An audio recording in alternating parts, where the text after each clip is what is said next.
একবারে আজকে আলোচনা সভার এক শেষ প্রান্তে।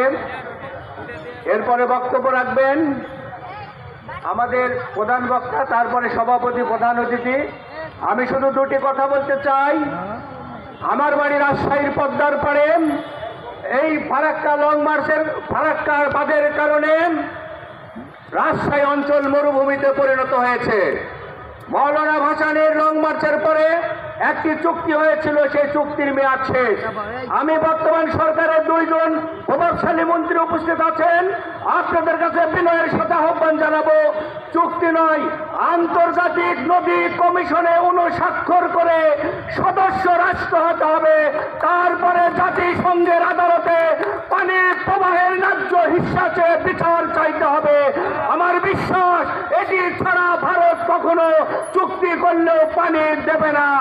আমি বলতে চাই, পরস্পর পাশাপাশি দুটি রাষ্ট্র কখনো বন্ধু রাষ্ট্র হতে পারে না। যেমন একটি ক্লাসের ফার্স্ট বয় এবং সেকেন্ড বয় কখনো বন্ধু হয় না।